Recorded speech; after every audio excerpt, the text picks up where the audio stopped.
My sister took credit for my work. Then the board asked one question. My name is Claire Hayes. The day my sister took credit for my work began like any other Monday: gray skies, burnt coffee, and the faint hum of fluorescent lights in the company lobby. I remember holding my presentation folder close, the final proposal that could win us the international expansion contract.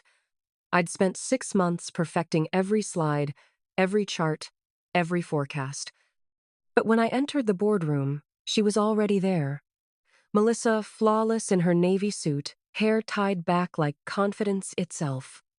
The projector glowed with my title slide, Project Horizon. Morning, she said lightly, clicking through the slides. I thought I'd start early. At first, I didn't understand. I stood frozen, staring as my graphs appeared on the screen, my notes on the podium. Every sentence that left her mouth was mine, word for word. The board members nodded, impressed. Mr. Collins, the CEO, leaned forward, jotting notes. Excellent analysis, Melissa. My throat went dry. My name wasn't mentioned once. For a moment, I couldn't move. Betrayal doesn't arrive like thunder, it creeps in like silence. And in that silence, I realized my sister had just stolen everything I'd worked for. After the meeting, I followed her into the hallway. My heels hit the tile harder than I meant them to. What was that? I demanded, keeping my voice low. She didn't even flinch. It's a team project, Claire, she said, adjusting her cuff. You sent me the files. I just took initiative. Initiative? My pulse hammered in my ears. You removed my name from the presentation. Day end.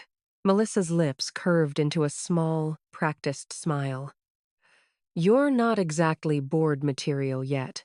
Let me handle the big leagues. I stared at her, stunned. We were sisters raised to share everything. But here, under the cold lights of corporate ambition, she'd drawn the line. That afternoon, a company-wide email went out. Melissa Hayes, lead strategist for Project Horizon. My name wasn't anywhere on it. I sat in my cubicle, staring at the screen, my coffee untouched. Around me, coworkers whispered, some glancing my way with quiet sympathy. I kept my head down and swallowed the anger like a stone. But inside, something sharper began to grow resolve. She could take the credit for now, but the truth had a way of showing up. The next morning, the board scheduled a follow-up meeting to finalize the proposal before sending it to investors. Melissa strutted through the office like she owned the floor. People congratulated her. She thanked them with the same fake modesty she used on birthdays. I said nothing. I spent the day reviewing every slide she'd taken, every report she'd copied. I noticed details only the creator could know, the formulas embedded in the spreadsheets, the small watermark I'd hidden in the corner of my charts. My work had fingerprints she didn't even recognize. That night, I stayed late at my desk. The office was silent, except for the hum of computers and the soft tapping of keys. I opened my backup files and built something new, a version of Project Horizon with deeper insights, corrected data, and one final layer she hadn't touched. It wasn't revenge I wanted. It was truth. When I finished, I emailed the updated report to Mr. Collins with one line, requesting 5 minutes at tomorrow's board review to clarify key analytics. Then I shut down my screen and whispered to the empty office, "Let's see you handle that, Melissa." The next morning, the boardroom buzzed with quiet excitement. Investors had arrived from New York, and the room smelled of fresh coffee and nerves. Melissa stood at the head of the table again, glowing with confidence she hadn't earned. I sat near the end, pretending to take notes. She started her presentation, voice crisp and rehearsed. The same graphs, the same empty flair. I could tell the board was impressed, but not for long. Halfway through, Mr. Collins raised a hand. "Hold on, Melissa. Something doesn't line up here." He turned toward me. "Claire? You asked for 5 minutes?" Melissa blinked, startled. 5 minutes for what?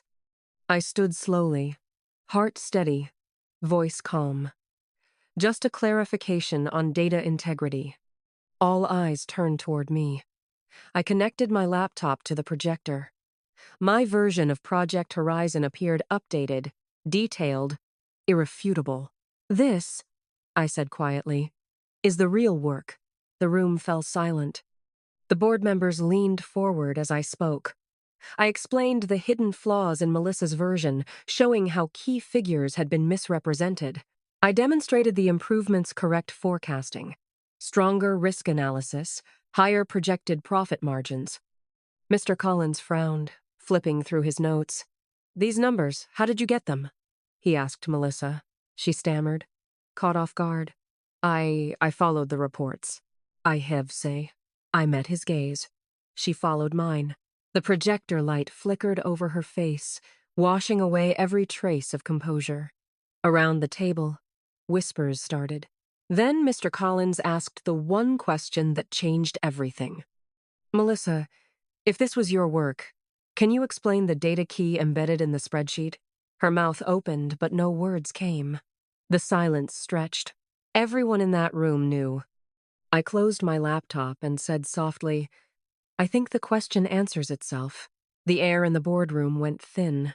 Mr. Collins's gaze shifted from Melissa to me and back again. Nobody spoke. The only sound was the projector fan humming softly. Melissa's cheeks flushed a deep red. "It's not what it looks like," she started, but her voice cracked. Mr. Collins leaned back in his chair. "It looks like your sister understands this project better than anyone in this room." He closed his folder with a slow, deliberate motion. "We'll need to review authorship before final approval." Meeting adjourned. The scrape of chairs filled the silence. Executives avoided eye contact as they filed out. Only Melissa and I remained. She turned to me, eyes hard. "You made me look like a fool." I stood, gathering my notes. "No," I said quietly. "You did that yourself." When I walked out, the hallway felt brighter somehow. My hands were still shaking, but not from fear, from release. For the first time in years, I hadn't let her story drown mine. By the afternoon, the entire floor knew what had happened. Whispered conversations stopped when I passed. Emails pinged between departments faster than the printers could spit them out. My manager, Julia, called me into her office. "Claire, is it true? You built Project Horizon?" "Yes," I said simply. Her brows rose. "Then the board owes you more than an apology." She leaned back in her chair, thinking. "They're scheduling an emergency review tomorrow. Be ready to present again, this time as lead strategist." My pulse raced. It was everything I'd worked for, but part of me hesitated. Melissa was still my sister. Family ties don't vanish overnight, Julia noticed. "You earned this," she said firmly. "Don't let guilt take it away." That night, I stayed in the office alone, polishing every slide until the data glowed with truth. Outside, rain streaked the windows. I whispered to my reflection, "Tomorrow, I stand for myself." Morning came with thunder rumbling in the distance. The boardroom was fuller than before. Investors, directors, even staff from other divisions crowded in. Melissa wasn't at the head of the table this time. She sat 2 seats down, silent, her confidence drained. Mr. Collins nodded toward me. "Claire, the floor is yours." I breathed once and began. My voice felt stronger than I expected. I walked them through every detail. Market trends, risk analysis, growth strategy, each point sharp and clear. Questions came fast, but I answered faster. When I finished, the room was silent for a heartbeat before breaking into applause. Even the investors smiled. Mr. Collins rose. "Outstanding work. From this moment forward, Claire Hayes will serve as lead strategist for Project Horizon." The clapping grew louder. I looked at Melissa. She didn't clap. She just stared down at her notes, the same way I used to when she stole the spotlight. For a moment, I almost felt sorry for her. Almost. After the meeting, Melissa cornered me near the elevators. "You got what you wanted," she said bitterly. "No," I answered, keeping my voice steady. "I got what I earned." She crossed her arms. You think they'll respect you? You humiliated me. I didn't humiliate you. I told the truth. The elevator doors opened, reflecting both our faces, two sisters who had grown up in the same house but lived in different worlds. As the doors slid shut between us, I caught her whisper, "You'll regret this." Maybe once I would have believed her, but not anymore. That night, Mr. Collins called to congratulate me.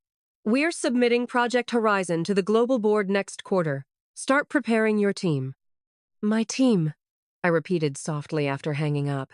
The words felt new and strong in my mouth. For the first time, the work ahead felt like mine alone, unborrowed, unclaimed, and unbroken. Days turned into weeks. My calendar filled with meetings, interviews, and late-night calls. The project moved forward faster than expected. Every success brought both pride and guilt. Melissa had been moved to another department officially for restructuring, but everyone knew why. She avoided me in the cafeteria, in the parking lot, everywhere. One Friday evening, I found an envelope on my desk. Inside was a short note in her handwriting. "You got your glory. I hope it was worth the family you lost." I stared at it for a long time. The words stung, but not the way she meant them to. Maybe I had lost something, but maybe it was something that needed to end before either of us could grow. I folded the letter and put it away. Some truths didn't need answering. Outside, the sunset burned orange across the skyline. For the first time in months, I left the office smiling. The story wasn't over, but the power had finally shifted. A month later, the company flew me to New York to present Project Horizon to the global partners. The boardroom there was bigger, brighter, and colder. Cameras recorded everything for the shareholders. I'd never stood in a room that important before, but the nerves felt different this time, sharper, cleaner, like focus instead of fear. When I began, the numbers rolled off my tongue with confidence. Every slide told a story of work and proof. When I finished, applause filled the glass walls. After the meeting, Mr. Collins shook my hand. "You've set a new standard, Claire. I'd like you to lead the expansion team." I smiled, though part of me still ached. Success always tastes strange when it comes after betrayal. That night in my hotel room, I called home. My mother answered. "I saw the news," she said softly. "Your sister hasn't come around much lately. She's hurting." I pressed my hand against the window. "So am I, Mom. But I can't keep shrinking just to make her comfortable." When I returned to the office, people treated me differently. Doors opened. Voices hushed when I passed. Respect had replaced sympathy. Yet something inside me missed the ordinary noise of being unnoticed. Melissa avoided me completely. I saw her name on memos from another department, small projects that kept her busy but invisible. I wondered if she hated me or herself more. One afternoon, I caught her reflection in the elevator mirror. She looked tired, dark circles under her eyes, lips pressed thin. For the first time, I saw fear instead of arrogance. "Melissa," I said quietly, "we don't have to keep doing this." She looked at me, eyes flashing. "You already took everything. Don't pretend to be the hero." "I didn't take it," I said. "I earned it. There's room for both of us if you stop fighting ghosts." She said nothing. When the doors opened, she stepped out without a word. The silence she left behind felt heavier than anger. Project Horizon launched that fall. The campaign hit every target and drew praise across the company. Bonuses were announced, promotions given. My name appeared in trade magazines and press releases. The morning the article came out, Julia brought me coffee. "You've made it," she said, smiling. I smiled back, but deep down, I wasn't sure what making it meant anymore. Success didn't erase the loneliness that came after it. That evening, I walked past Melissa's new office. She was there alone, staring at her screen. I hesitated, then knocked lightly. She looked up. "What do you want?" "To talk," I said. "Not about work, about us." Her shoulders sagged. "You always get the last word, don't you?" Maybe this time we can both have one. For the first time in months, she didn't argue. I stepped inside and closed the door. Sometimes, redemption doesn't need an audience, just two people finally willing to stop pretending. We talked for hours. At first, it was awkward years of jealousy and pride sitting between us like furniture too heavy to move. But slowly, words began to flow. I thought if I beat you, Dad would finally see me, she admitted. You were always the smart one. I sighed. And I thought if I worked hard enough, you'd finally respect me. We laughed softly, both realizing how much of our lives we'd spent chasing approval instead of peace. When we left the office that night, the city lights shimmered off the wet pavement. Melissa slipped her arm through mine, hesitant but real. You know, she said, you were right about the truth. It always shows up. It does, I said. Sometimes late, but always right on time. For the first time since the betrayal, I felt lighter. Not because she apologized, but because we finally stopped being enemies in the same story. Months passed. Melissa transferred to a new company, a smaller firm where she could start over. We still talked now and then, short messages, quiet updates. The sharp edges between us had dulled. Project Horizon continued to grow, and I learned what leadership really meant. It wasn't power or control, it was responsibility. The kind that demands you keep growing even after the spotlight fades. One afternoon, Mr. Collins called me into his office. Claire, he said, we'd like you to mentor the new analysts. Teach them what you taught us about integrity. I smiled. I'll try. That night, I stood by the window overlooking the city. The same skyline that once felt like a wall now looked like possibility. I whispered to myself. The truth didn't just win, it changed me. And somewhere across town, I hoped Melissa had found her own quiet victory too. Winter came early that year. The office windows frosted at the corners, and the city lights blurred against the glass. Work was busy, but calmer. The project had become stable, profitable, something I could finally breathe around. One evening, Julia joined me for coffee in the break room. You ever think about writing this down? She asked. Everything that happened? I laughed. A book? Not a book, she said. A lesson. New hires could learn from it. Her words stuck with me. That night, I opened a blank document and began typing. Integrity is the quiet courage to stand alone when silence feels safer. It wasn't for anyone else, at least not yet. It was for me. The moment my fingers started moving, I realized how much I'd been carrying. By midnight, I had 10 pages of lessons written from experience, not textbooks.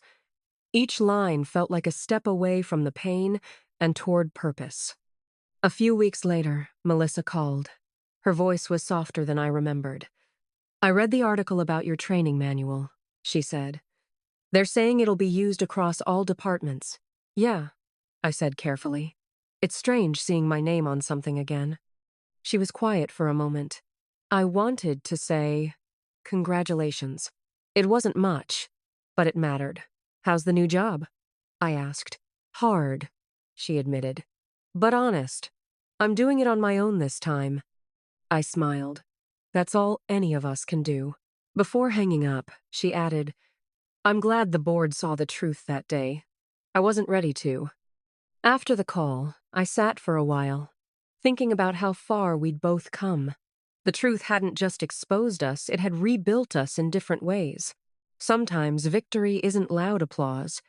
It's a quiet phone call at night that finally feels like peace. The following spring, the company hosted a leadership conference. Executives from all branches attended. Mr. Collins asked me to speak about ethics and accountability. Standing on that stage, I saw hundreds of faces looking up at me, the same kind of faces I once feared would never know my name. I began simply, a year ago, I was invisible. I thought staying quiet kept the peace, but silence can be a form of surrender. The moment you choose truth, everything changes. The audience leaned in, listening. I told them about integrity, not betrayal.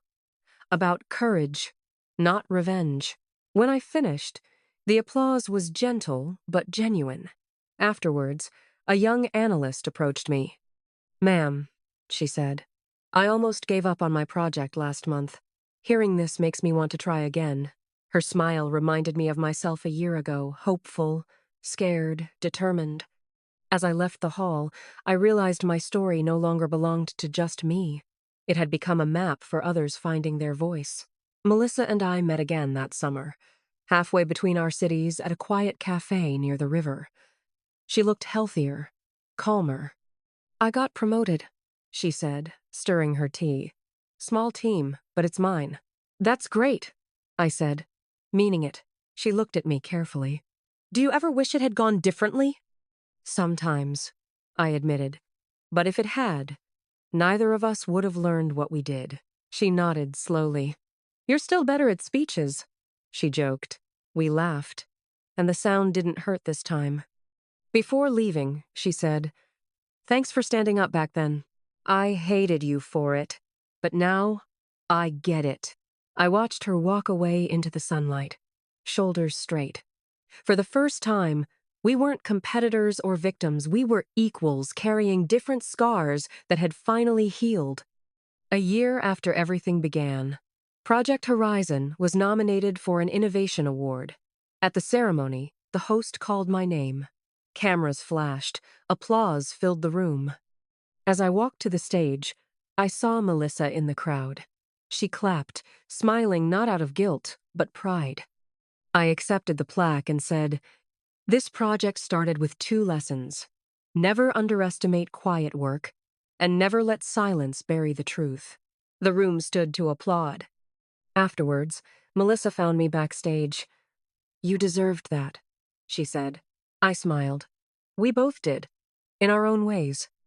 That night, driving home through the city lights, I thought about everything we'd survived. The betrayal, the question, the silence that followed. The truth hadn't destroyed us. It had freed us. And like every real victory, it didn't echo with noise. It ended in peace. Months after the award, life finally slowed down.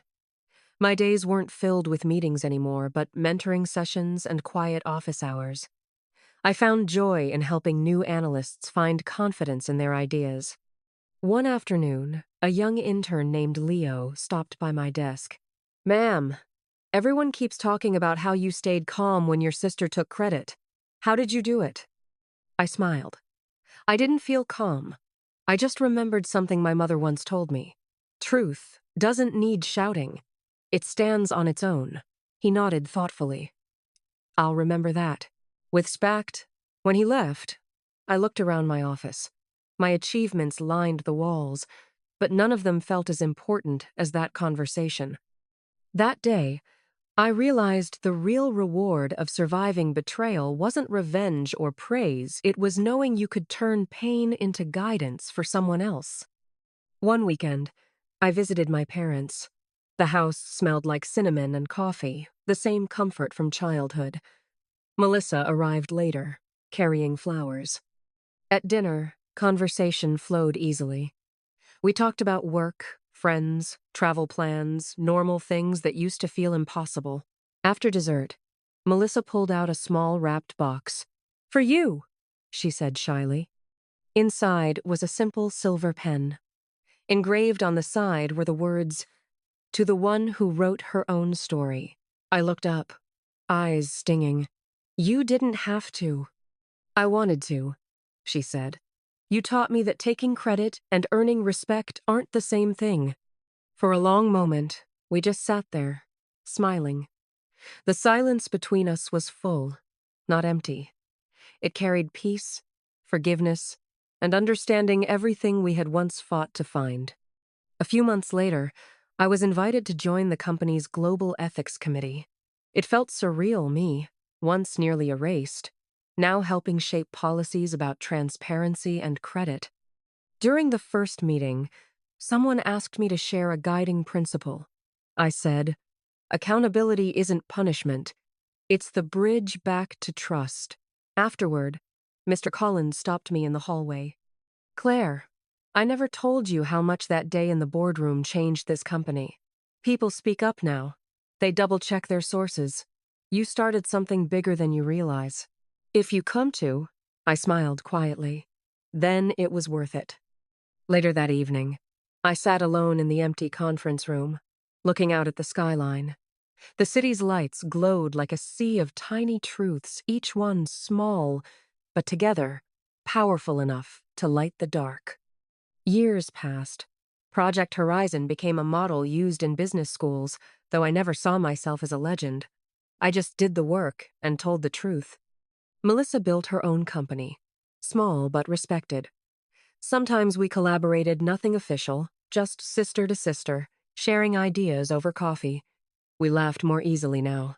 Once, she said, "Do you ever miss the old days?" I smiled. Not really. The old days were loud. I liked the quiet we earned. When she left that afternoon, she hugged me, really hugged me. It felt like the final closing of a long chapter neither of us wanted to reread. Later, as I filed away old documents, I found the first draft of Project Horizon, the one she once claimed as hers. I didn't shred it. I kept it.